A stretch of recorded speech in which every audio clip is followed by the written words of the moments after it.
Hello and welcome back to episode 13 of the Grunge Bible podcast. We have made it to a baker's dozen. My name is Chris Salona. I am once again joined by Ethan Shalloway. Ethan, happy episode 13. How are you today? Lucky number 13. Chris, I'm doing really well. My energy levels are high in the middle of the week, which I know we've been lacking the last few episodes. So I'm proud to announce that we have some energy behind us. So I don't know. I just feel really good. How do you feel today? Yeah, this is big news because we were talking about this before we started to record, and for the last 3 or 4 episodes when we were sitting down to record, I was just like, I am so tired. But today, I feel great. It was probably the large iced coffee that I had earlier today. Either that so good, or the fact that we're talking about something, a topic today that I think we both have a lot of thoughts about. But yeah, I'm feeling pretty jazzed up. I'm excited. That's great. That's great. I know that.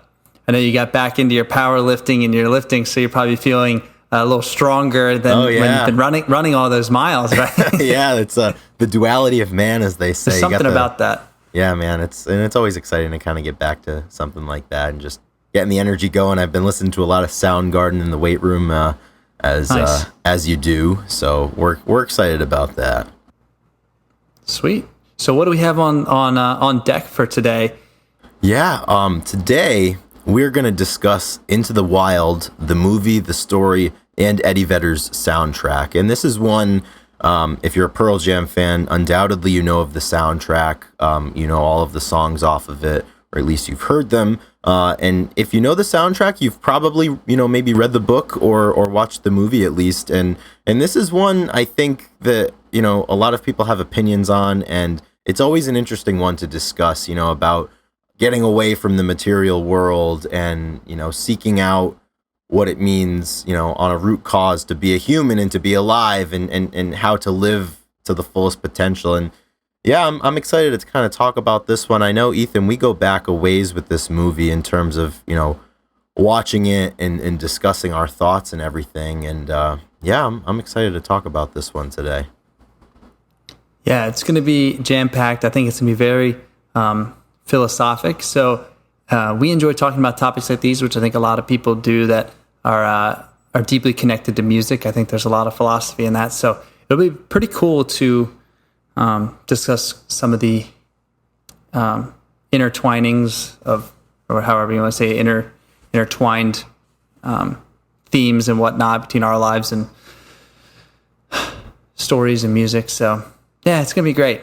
Absolutely. So, as always, the Mighty Five are making this episode possible. The Grunge you guys Bible have been 5. with us for a while. The Grunge Bible 5, Sonny Mashburn, Victor Schaefer, Shannon Gorgone, Alexis Shannon, and Release. You guys know their names well by now. Once again, thank you to all 5 of you for making this podcast possible. Without you, we would not be able to be sitting here talking about Into the Wild, Eddie Vedder, and the story of Chris McCandless, otherwise known as Alexander Supertramp. Yeah, that's amazing. So I think there's no delay. We get right into it. So this movie came out in 2007. The book was written in, what was it, 1996. It was written 96. By John Krakauer, which yes. He's, I don't know if you read in, I think it was middle school or high school, but he has a book called Into Thin Air, which I think was in a lot of high school curriculums or middle school curriculums. I can't remember, but I do remember reading that. He was, it was about a Mount Everest expedition that he went on. So he's had the tendency of writing, about these different kinds of topics about, the wilderness and exploration. And he wrote this book in 1996 about Chris McCandless. Yeah. So I heard in an interview with Krakauer that he went and visited, and so did Sean Penn and Eddie Vedder, that they obviously were in Alaska, in North Dakota, in the different Northwest territories that they went to, or that McCandless went to, and they went and saw the kind of the path that he went. So I think that's really quite cool. They obviously had a really good understanding and got permission before they wrote the book, and then got permission from the family before they, Sean Penn took on the task of making it into a film, which I think is really cool to take a story, a real life story, a tragic one, also filled with expedition and adventure, exploration, all that, and turn it into a story a novel that is, and then take it into the motion picture, that we can all, take that in and process it. And it's a really cool way to keep keep legends alive in a way, and these awesome historic stories, I guess. Yeah, definitely. And it's really something that can be challenging when you're taking a historical story with all of its context, especially something like this that can be equal parts tragic and, in some ways, it could be controversial how you may portray it. And I do remember reading that, Sean Penn had read this book, in the 90s after it had come out. And, once his career progressed to the point that he could direct and produce and everything like that, it was a story that he wanted to circle back around to. But in terms of the soundtrack, Eddie Vedder and Sean Penn's relationship actually goes back to the mid-90s. So Sean Penn starred in a movie in 1995 called Dead Man Walking, and Eddie Vedder submitted a song for that motion picture called Dead Man, which ended up, I think, appearing on Lost Dogs, the 2003 compilation album. So that song was actually not included in that movie in 95. They actually used a Bruce Springsteen song called Dead Man Walking in lieu of Eddie Vedder's version of Dead Man. But their relationship just kind of developed from there. And, once this movie came into production in 2005, 2006, Sean Penn pretty much handpicked Eddie Vedder, to do the soundtrack here. And it was Eddie Vedder's first official release as a solo artist. Ukulele songs came a couple of years later, but you're talking about these songs and just how they relate to the story of Chris McCandless. And I guess, just a brief background if you're not familiar, Chris McCandless, he was about our age. He was just a normal college kid at the time who, just felt that there was more out there. And the short version of the very long story is, he decided to, burn most of his identification cards, head west, and his goal was to, move to Alaska and live off the land up north and over west. And I think he was probably reading a lot of, the Henry David Thoreaus and the Jack Kerouacs and, all of the transcendental, adventurous, type material. But there is something to be said about that and the need for exploration. And, I think at one point or another, everybody kind of feels that, there should be more out there, and we kind of owe it to ourselves to get back to our roots a little bit, and leave the material world or just the financial world, whatever it may be. Is that who we're supposed to be? And Chris decided that it wasn't, and he decided to go west, where obviously and tragically he didn't make it when he went out to Alaska. Yeah, there was an interview with Penn and Vedder, and they were talking about their interactions and kind of understanding of why he wanted to go out there. And I think it was a lot to do with literature. And in the beginning of the movie, they have a quote come up on a little poem by an English poet, George Lord Byron, and it's pretty cool 5 lines. So I'll read it, and it says, "There is a pleasure in the pathless woods. There is a rapture on the lonely shore. There is a society where none intrudes, by the deep sea and music in its roar. I love not man the less, but nature more." And yeah, I really do like that that little stanza, and I think that is very good. And I find myself, so the first time that we watched this was probably about 6 years ago or 5 years ago now, and I was 21 years old, I believe, or maybe 20, and you were a couple years younger. 18, yeah. And it was actually right after a moment in our lives where we had both left our respected universities. I had just traveled to Finland and back to Kentucky, so in the span of a year, I was in 3 different locations, and you were also in the same. So we were in we were in our mid-20s, our beginning of our 20s. And it was the exact time the Grunge Bible started, so there was a whole lot going on with just music and I think art as well. So it obviously didn't take us long to find this film and find the story, and I think we really related at the time to that feeling of just trying to seek more or just seek something different. Mm-hmm. Yeah, and so I hope that the viewers that are listening have viewed the film. If you haven't, it's on Netflix. It's a very good watch. It's about 2.5 hours long, so it's a little bit. Buckle in. but it's very cinematic, and it has the nice part is like it's all Eddie Vedder's soundtrack, and I remember they were like the director Penn was talking about how he wanted a single interior voice, and he wanted Vedder to be like the voice for McCandless throughout the whole thing, so you're kind of within him, and it wouldn't be kind of bouncing around. So it was obviously very intentional, and beautiful how it ended up. So yeah, and you can tell that Eddie really did his homework when it comes to the soundtrack. I mean, just even that poem that you referenced earlier, and I know there's a quote from one of Chris McCandless's journals where something to the effect of there's no greater use of your life than to each day seek a new sun, to seek a new adventure, and to be a new person every single day. And I mean, you just think of the soundtrack, especially I think when you think of the soundtrack, the first half of it pretty much mirrors the first half of the movie, where I get a lot of feeling of it's like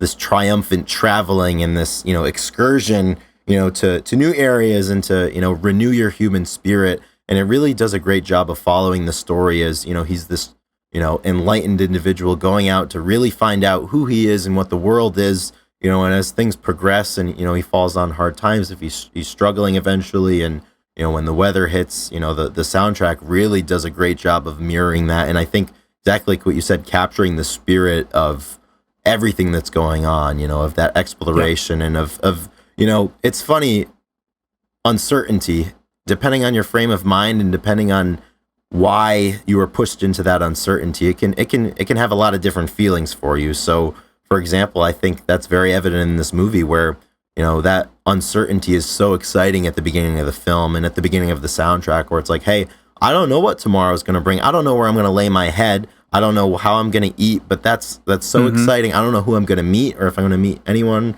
or if I'm not going to meet anyone at all. And as it moves on, uncertainty can become a very scary thing. And I think the soundtrack does such a great job. I mean, you think about, songs like, Far Behind is so triumphant. And then, a song like The Wolf, even though there's no lyrics, it's just, that feeling of uncertainty. It's the same concept, but the feelings that are communicated are so different. Yeah. And I agree. The beginning, it's like, if it starts off very, exciting, and like he's leaving what seems to be, very difficult parents for him to live with, and he has the new voyage, and there's some words come up on the screen often throughout the movie of stuff that he's written, and it says, "My days were more exciting when I was penniless," and I think that brings you into the movie, and especially for us at the time, we definitely reflected, we felt connected to it, and then it changes throughout, and I think one of the questions I had for you, Chris, do you think in the beginning do you think that one of the reasons that he went into the wild was, do you think that he was escaping, say, misery of like the society that he lived in? He was escaping misery, or he was just searching for happiness? Do you think that where would you draw the line? Because we've talked about like the difference in mindset. Was he leaving the bad, or was he just trying to enter the good in a way? I would say a lot of times you don't go and search out the good unless you're aware of the fact that whatever you're in may be bad. So I think it was just everything coming to a head. And I think for a lot of people, this is a very, very common theme of people of, teenage years or maybe young adulthood of, wanting to leave, wherever you are and wanting to, go out and experience something else. I mean, the old adage, like everyone hates their hometown. I think there's a lot of truth to that a lot of people, want to experience that difference. And I think with him, it was just that perfect storm of, he's reading different literature. He's, feeding his mind with these different things that are causing him to think about things in a little bit of a different way. And I think that's what really pushes him out. It's like, once you're conscious of the fact that, hey, there might be something else out there, or, hey, I'm reading the works of these people who went to go search for something else out there, that could be the last kick out the door to make you search for that, something else that is good out there. What are your thoughts on that? Because it's certainly a nuanced question. Yeah, I think I agree with what you're saying, and I think that there's a lot of people that want more than what they they have. So I want to say they're not happy where they are, but the idea of going out and searching for new, I'm sure that was the driving force. I mean, I just think that he was a young and just misunderstood the parental situation and stuff, and like all the advice given. He had a great deal of arrogance that you saw throughout the movie, and that became very frustrating at times. Like, I mean, the end of the movie is extremely. I mean, I guess we've already given some of it away, but I mean, throughout the journey, he meets like 5 or 6 different scenes of people, and there's people of all different ages and sizes and lifestyles, and the last one is an older man that tries to adopt him, and Ron France, and tries to give him his name, and it's such a sad moment where he kind of denies him and does not want the relationships that life has to offer the way that I kind of definitely where I put importance in life is the relationship. So I mean, because I love the adventure just as much as the next person, that type of freeing spirit. But I think that those personal relationships that are sincere and you can't be basically his hubris and arrogance, led him to getting into a position where he couldn't make it back. I totally agree. And cycling back to the soundtrack, Ed does such a great job because, we're talking about these types of things and just the different songs. I mean, for example, in Long Nights, Ed has this lyric, "When I'm alone, I'll be better off than I was before." And I think, as talking about the movie and talking about Chris, I mean, that's something that he came to believe. He's like, I don't need people for anything. And just like what you were saying with Ron, or even with Jan and Rainey, the two hippies who were living in the van, and you're exactly right. And this is something that I didn't recognize when I watched it when I was, younger. Yes. Is I didn't really recognize the arrogance or the hubris, or maybe just the innocent ignorance, if that makes sense, of, he's just maybe not aware that, you really do need people, and people aren't inherently bad. People can help you. And I think the one commonality, five great, the people exactly. Their interactions were great. Like, it's amazing that he could keep them away. Yeah, even Vince Vaughn's character, Wayne Westerberg, the manual labor man. And I think the one commonality with all of these people that he meets, he is so eager to educate them on his enlightenment and to share his enlightenment with them. Yes. But when it tries to occur the other way around, when they try to share their wisdom or their experiences with him, he is completely closed off. For example, Jan and Rainey trying to feed him and maybe give him, certain items of clothing or money, and he's like, nope, don't need that. Ron wanting to shelter him and take him into his family, and he's like, no, we'll talk about this when I get back from Alaska. And it's just as if he's saying, he's like, no, you don't get it. But chances are, with their wisdom and their life experiences, I mean, these are people that did not live easy lives. They have experiences, and they've learned, and they've loved and lost, and they just see Chris for what he really was, which is just an innocent kid that's about to be way over his head. Yeah, and I think so. In the Ron, I mean, he went in that interaction where they're on the hill, and McCandless is at the top and he's at the bottom, and he's like, he's like, you need to get out there. You can't just sit on your butt. And Ron's like, are you kidding me? And he gets up and climbs to the top of the hill and does exactly what McCandless is asking.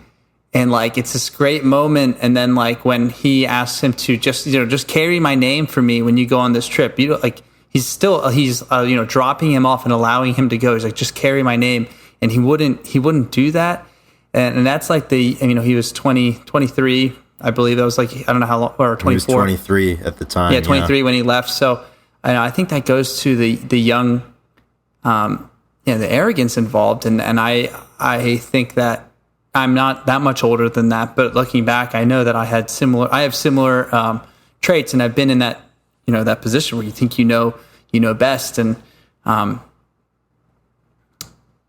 think a really good quote, or a really good question I have is, like, when you have people that are so risky in life and live on the edge like that, and so, like, who does it hurt more? So McCandless, when he passes, like, the agony that you leave in the people behind that survive you, is so great, and it's not something that they ask for, or like when you meet somebody and you interact, and they live their life to this in this arena, that something could happen. Like, you accidentally could leave them very hurt and very distraught, and that's like, who do you think is hurt more in a situation like this? Like, yeah, I think, I think everybody hurts, and also something, with this situation, or somebody that, is adventurous to the point of recklessness, or is, proud to the point of hubris, or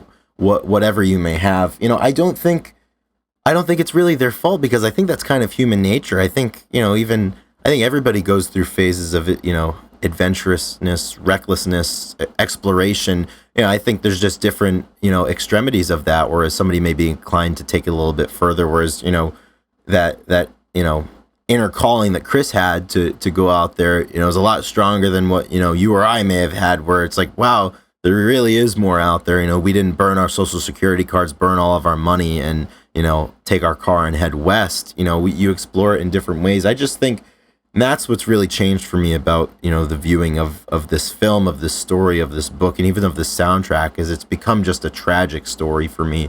And I think, at the beginning, it's like Chris is this, I kind of lauded him as this heroic figure, but now it's just tragic. But I don't really place blame with him, because I think it's something that we can all relate to. And I think it's just part of human nature. You come up in a controlled environment, eventually you're going to want to spread your wings a little bit, and I think that manifests itself very differently. It's just tragic for all involved, especially, for him, his family, those who interacted with him along the way.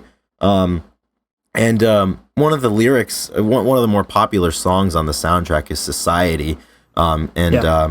Society, you're a crazy breed. I hope you're not lonely without me. And when I hear that at the beginning, when I was younger, when I heard it, I was like, yeah, like, sorry, like, I'm leaving, like, screw you, society. But at the end, like, now I listen to that, and that sounds like that's coming from somebody that wants society to miss them and wants them to be lonely without them. It's like it's like when someone breaks up with you, it's like, oh, like, I hope you find what you're looking for. But you don't hope that, because you're just trying to tell them it's right here, And I think with that, it's like, I hope you're not lonely without me. It's like, wow, like, I really hope you are, because I really, on some level, want to continue to be a part of it, and want to, be around people. And it's like that final quote at the end of the movie, or towards the end of the movie, happiness is only real when shared. And I think there's so much truth to that. And you ebb and flow. And it goes back to one of my favorite kind of philosophical, points of discussion and thought, is the line between solitude and isolation. Yep, exactly. Almost brought it up earlier.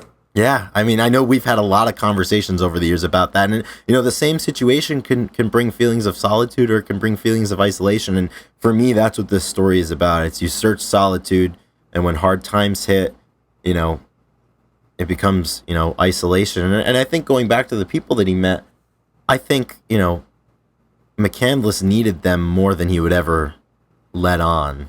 Yeah, and like you said, I mean, solitude is healthy. Solitude is good, and it's necessary. And I understand seeking solitude and being able to be okay and be able to be happy by oneself is very important, or being able to be productive in a way. But isolation, like when he leaves, when he gets up to leave, like, he's trying to leave, like, do an Irish goodbye to France. Like, he's trying to not say goodbye, and I'm like, how is that? Even with his thinking, and like, cause he's like, why is there so much hurt in the world? Like, I don't understand why you wouldn't be sincere with all, like, and be very, thankful and kind of up, and just eager to be loving towards the people that has helped him on the way. So yeah, I agree. I think he overlooked the importance of the people. And I think, sometimes I feel that way, being out here, moving away. I think I've said it to you a lot, because people ask if I'm going to move home, which was back in Pennsylvania. And I feel like, I have to. If I have a loving family and people that want to be around me, I feel very selfish moving away and doing my own thing. And sometimes you can feel very selfish when there are people that are there for you, and you don't. Sometimes it seems like you don't reciprocate it in the same capacity, because, like I said, it's like, it's very philosophic, but like, what is important in life? And those relationships are, I think, in a pillar, just super super critical to a happy life. And I do think that happiness is only real when shared. I mean, there's in the grand scheme, of course you can find happiness by yourself, but you know what I mean. Yeah, I think that's something, like we were saying is, we all go through those stages, and I think if anything, the story and the soundtrack is just a lesson in the importance of gratitude and a lesson in the importance of people. And I think, in terms of songs that really encapsulate the entirety of this story from start to finish, we were talking a little bit at the beginning where, the album kind of builds, and it's like, the beginning half of the album and the soundtrack kind of speak to the first half of the exploration, and then you get into the isolation with, songs like The End of the Road, The Wolf. But I think one that really encapsulates the entirety of the situation, the complexities in it, is Guaranteed. It's like, don't come closer or I'll have to go, which is, exactly the first part where it's like, I feel like I'm being suffocated. I need to get out there. But then he moves on. If there was ever someone to keep me at home, it would be you. So that's, it's directly followed by that saying, it's like, well, don't come closer. But, if someone's going to keep me home, it's you. So it's like that internal war of like, I have to be myself. I have to get out there. I have to, free myself from the situation. But at the same time, like, I know you're important to me. And like, if you're important enough, to me to keep me at home, obviously, if I leave, I'm going to miss that part that I leave behind. And I just think that song for me shines through on this soundtrack because it does such a good job of just encapsulating everything, and it's, I knew all the rules, but the rules do not know me.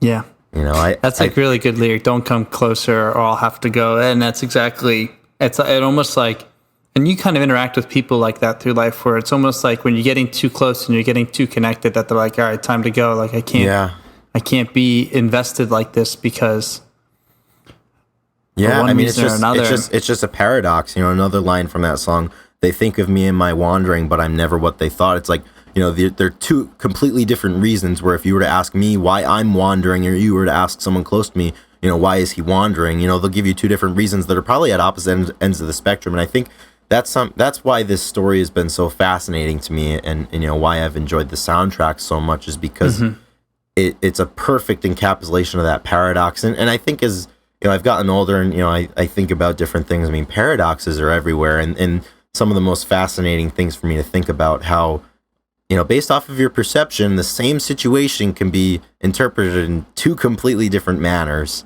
And I think that's exactly what this was. For if you want to compare and contrast, Chris's view of this or like his sister's view of this, or even Chris's view of this at the beginning when he was driving out west and Chris's view at the end when he was on the Magic Bus in Alaska, they're directly at odds with one another, yet they're the same situation. Yeah. And, I think, leave it to Eddie Vedder to, perfectly wrap that up, in a song. Oh yeah. He did a beautiful job, and the nice part of the movie was it fits great because there's not obviously it's a solo expedition and there is interaction, but most of the movie is him and his solo. So there's not a lot of like dialogue for a 2.5 hour movie. There's not a lot of dialogue, and that's why the soundtrack is so important because it takes the place of other people talking and people. So and Eddie Vedder was tasked with that, and he did an excellent job. And I remember Penn didn't really give him much of guidelines. He just asked him to be the interior voice for the movie. And Vedder said that he had to work quick, and he did it. He did it all. It just kind of came to him. And like he said, he doesn't even remember. He like blacked out for like 3 days and just was up late writing and just produced some beautiful, just beautiful compositions and great guitar work to be out, to resemble the wilderness. And I love it. Yeah, he sure did. And I mean, even going back to the movie, I mean, some of those performances, first of all, Emile Hirsch as Chris McCandless, that was a fantastic performance. But the actor who played Ron France, his name was Hal Holbrook. And unfortunately, Hal passed away, I believe, last month or maybe in April. I mean, he was just incredible in this role. He was nominated for a few different awards just based off of this role, which really speaks to how powerful his portrayal was because he really wasn't on screen for that long. it was like a 20-minute, 30-minute stint, probably at most. Yeah. Mm-hmm. Yeah. And then I know that was easily the most hardest. I mean, that was so frustrating for me to watch. I watched him deny him. Yeah. Watched McCandless deny him. I totally agree. And, even the portrayals of Jan and Rainey, those two, the two hippies on the road. Jan was played by Catherine Keener, who's, one of my favorite actresses. She kind of pops up in everything. She's a great actress, but just a fantastically done movie. And I think sometimes we forget, even in the course of this conversation, I forget it's like, Chris McCandless was a real person with a real family. And, it must be hard for, the family, and the friends to, have this story out in public view now, or maybe, people interpret it in a certain way that they don't feel is correct. Or that's why, going back to what we were talking about at the beginning, it must be so challenging, as a writer or as a producer or director to, really get a historical story correct. And even as a musician, when you're, making the soundtrack, to get it correct and to capture the complexities of it. And, I think Ed sure did that. Speaking of the soundtrack, do you have any songs in particular that pop out to you that you're a particular fan of, or that kind of add some value for you?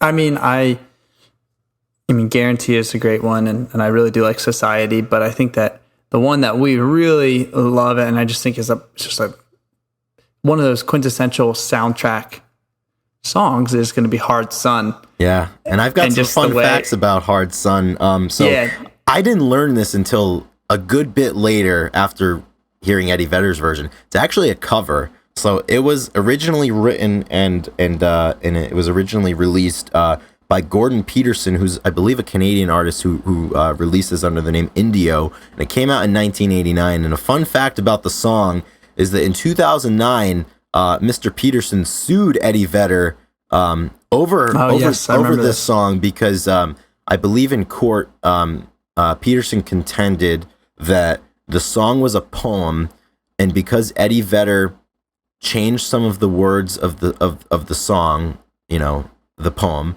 that he, quote unquote, pillaged the sanctity of the poem and pillaged the meaning of it.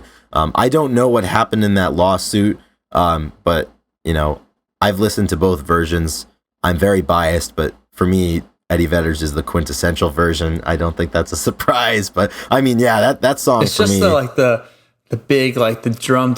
Yeah, exactly. It has the perfect. It comes on, I think, twice in the movie, like we talked about, right when he sets off north or northwest, and then at the end, when the closing scene, when it's all said and done, and it's like the big hard sun, and then I think that the sun coming up in the east and setting in the west is something you can count on, and it's like the hard sun. It's one thing that it just continues. It's always there. It's always there, and I think that's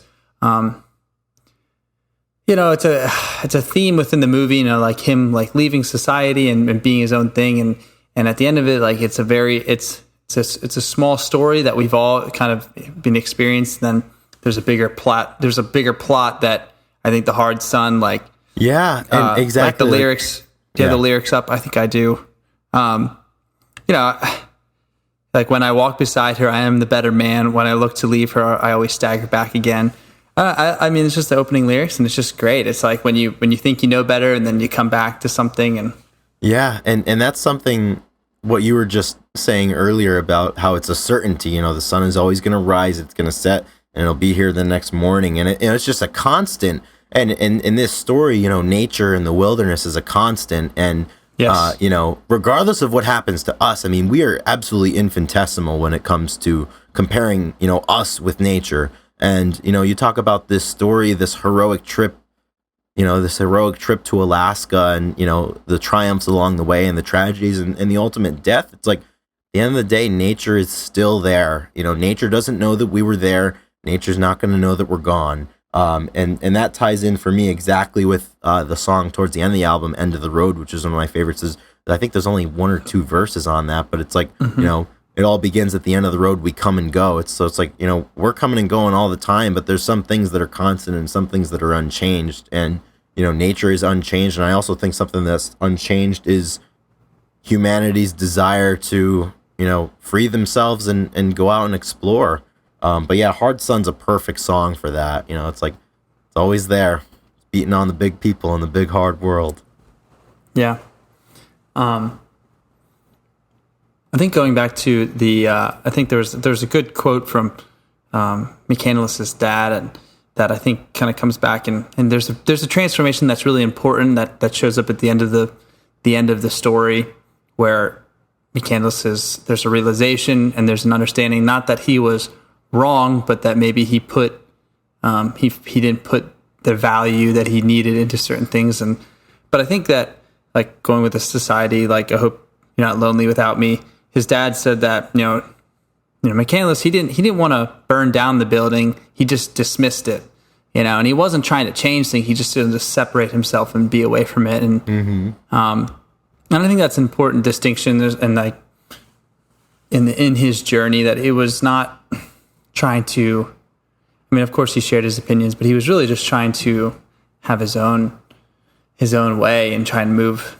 Yeah. And in a lot of ways, it's like a lot of the actions that we do are for us, and they're not meant to, hurt anybody else. And, that's just the collateral damage is just another certainty of life. It's like anything that you do is going to impact other people. But I think a lot of times, people don't take action, really thinking about that, or, because of that, and just like this, like, I don't think it was like, hey, I'm going to go west to motherfuck my family. It's, hey, I'm going to go west because I'm doing this for me. I want to explore, I want to go out and live according to how I would like to live. And yeah, I think that's exactly, that's portrayed really well. Another song for me that kind of pops out is Rise. And I don't really know what it means or how to explain it, but I just love the line, gonna rise up, find my direction magnetically. And that was perfect for me, and I think it was played in the movie as he was heading west. And it's just like, you know what? I'm just going to find wherever I need to go. It's not, I don't need anyone else's help. I'm just going to do what's best for me. And that song, the whole vibe of the soundtrack from Ed, is like just folk singer-songwriter-esque, which is not something that he had really done a whole lot in Pearl Jam, really, obviously. No. There's not really any electric guitar going on. It's a lot of, there's some ukulele, there's some, obviously acoustic guitar. And even, a little bit further down in the soundtrack, Tuolumne, the instrumental song, that actually, so he wrote that in 2007 for Into the Wild. That little phrasing on the guitar that he did for Tuolumne directly inspired Just Breathe off of the Backspacer album, which came out in 2009, which if you listen to them right back to back, it's a no-brainer. Yeah, I was. Yep. Yeah, they're virtually identical, but that's another one that I really, really enjoy. At the end of I was saying that transformation. I just wanted to say one more thing, because he left that the cardboard cutout or that whatever or the piece of wood that he wrote, and he said, I have had a happy life and thank the Lord. Goodbye, and may God bless all. And then, like Sean Penn was talking about how, within the footnotes of his books and the picture, that very intentional picture that he took and left, like he was in a very good spot when he passed. I feel like he found what he was looking for, and I think that there's something that we haven't experienced, is like when your time is coming, and I think this happens with people that are older, that there is a deadline to their life and they can see it coming, and you have your life flash before your eyes. And I think that or I want to believe, and I do, that he had those experiences coming at the end. And like, it's not that his journey was a mistake, because it wasn't, but he could have put value in certain ways, but he had a very important realization and comforting moments in the end. And I think that journey was complete for him, and that he set out for something and he achieved it. I mean, he achieved his goal of going out there and finding, meaning, or finding just,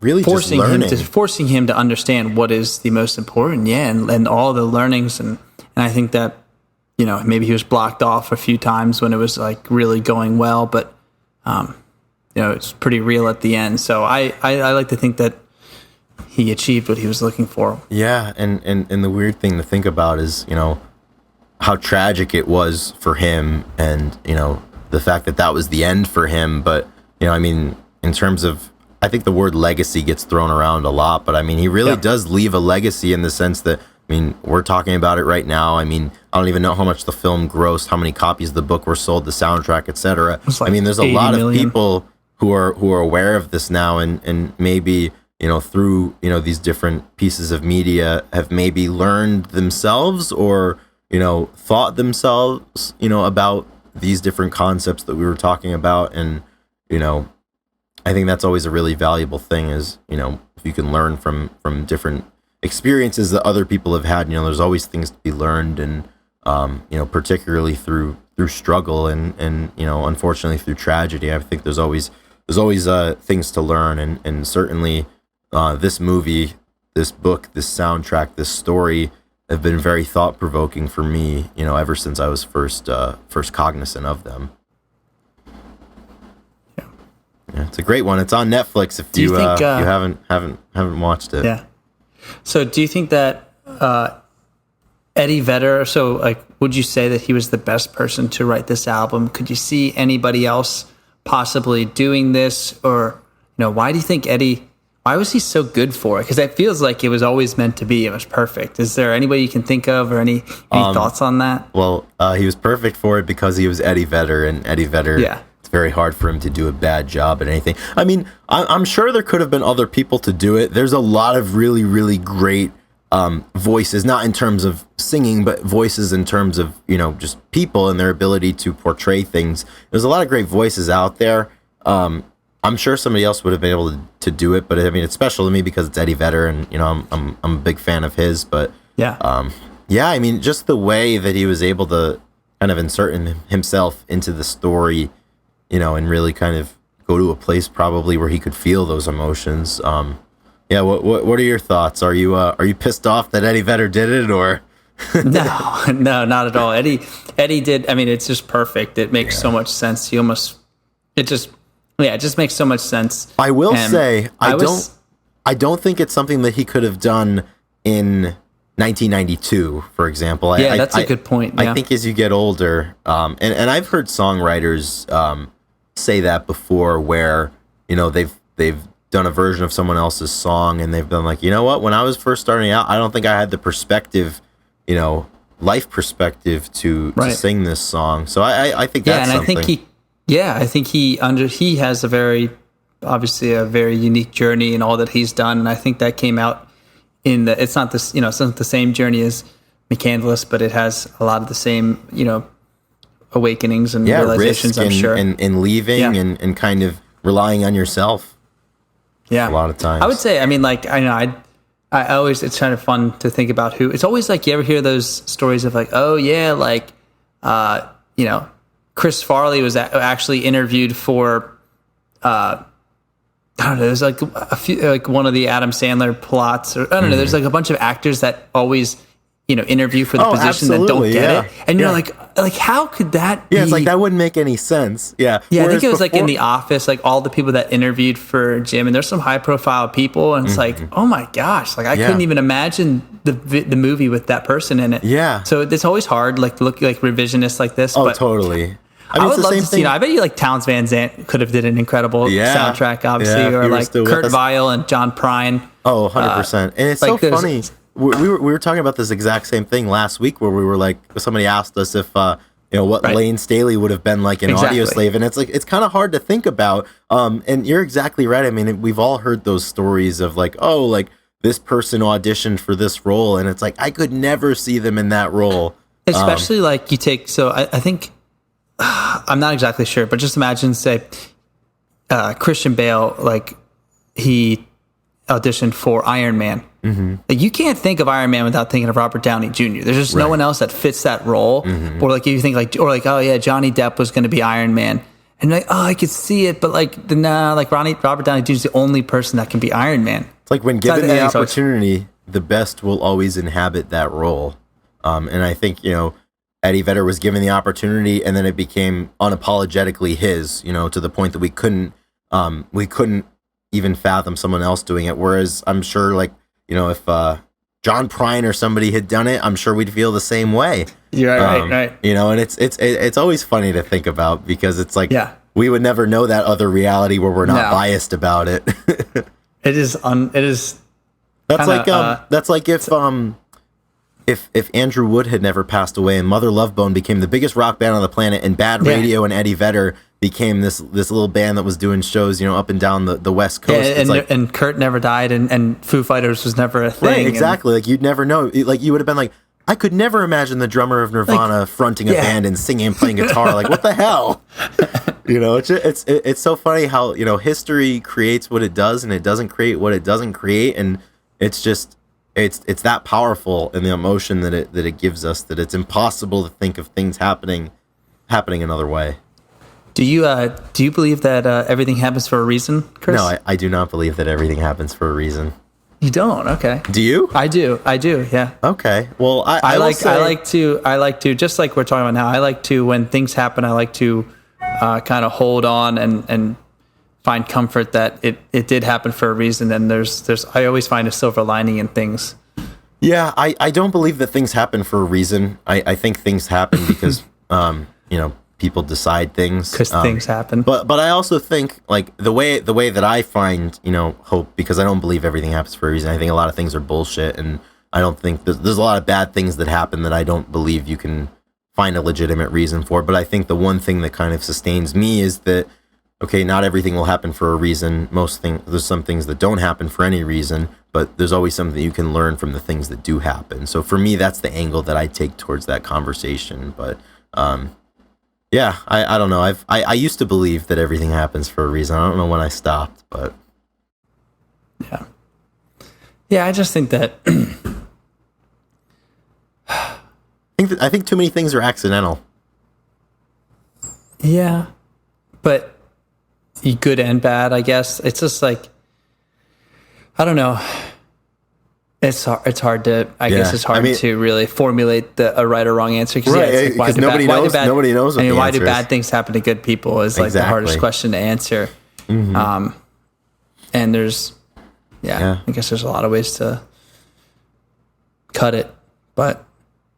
Absolutely. With that being said, I do think that this podcast happened for a reason. Oh, yeah? And I thought it was a really good conversation. And I think it's important to think about these things and think about some harder questions and just like, and the journey that you're on. So if you're a young 20-year-old like us, things are always changing, and it's fun to know that the journey is never linear and that there's always learning to be had. So absolutely. Time for song of the week? I think it is time for song of the week. So we just jump right over? I think we jump right on over to song of the week. Ethan, do you have one picked out? I do.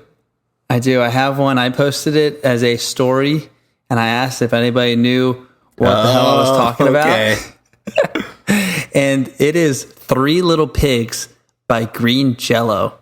Now, have you listened to the song, Chris? When I put it up there by chance? Full disclosure, I have not listened to the song, but I know that a lot of people knew what was up.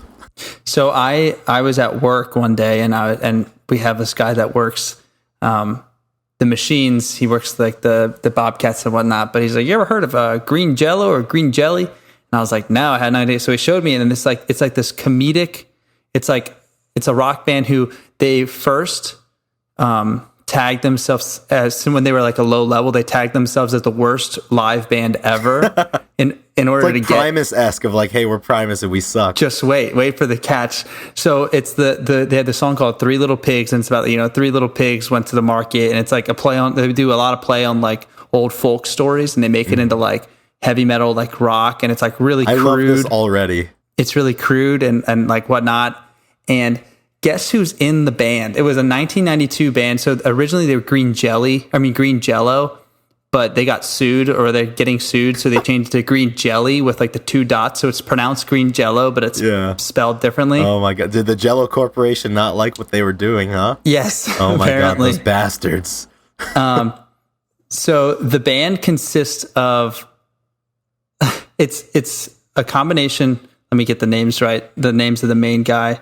So the lead singer to the band is Bill Manspeaker. He's the one who started it. But the secondary singer is Maynard James Keenan, and it's Danny Carey on the drums. So it's no way. Members from Tool, and then Guar also. If you know who Guar is, fantastic. Yeah. So I was like, it's some old Tool stuff, and it's very like it's definitely some MJK, inspired stuff. So it's just really crazy music. So take a listen to it. It's pretty fun. I absolutely love that green Jello. Yep. All right, your turn, Chris. Okay, my song of the week. So I'll preface this by saying I think one of the bigger mistakes that I made when it came to music the last 4 or 5 years is I had the inclination to just disregard and not respect pop music, whatever pop music may be.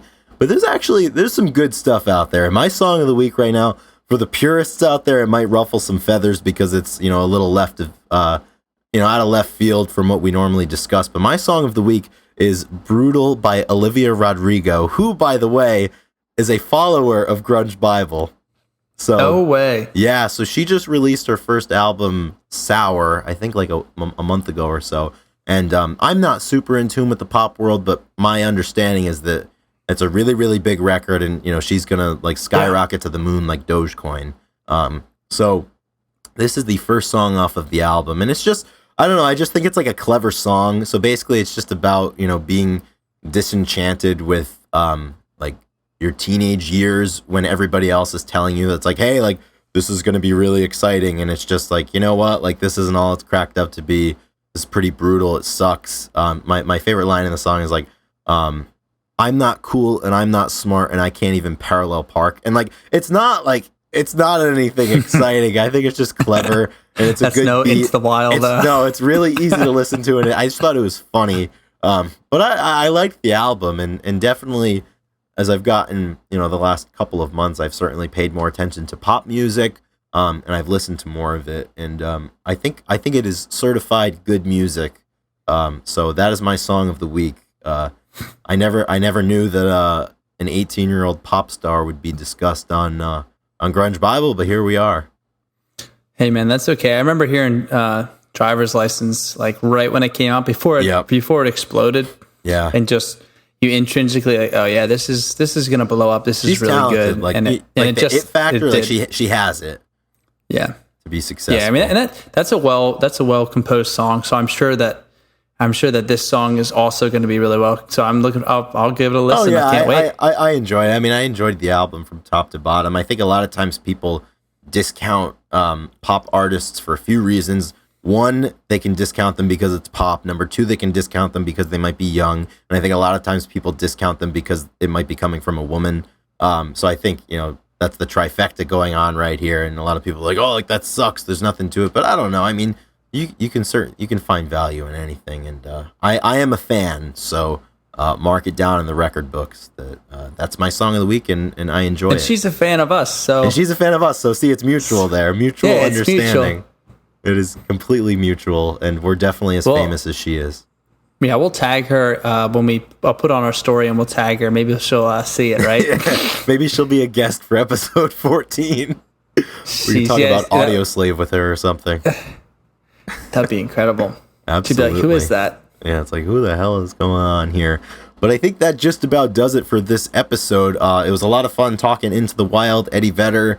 But anyways, if you're still with us, thank you so much for listening. As you know by now, we really appreciate your support, and if you're looking to find other ways to support us, you can head over to grungebible.com for a couple of different links.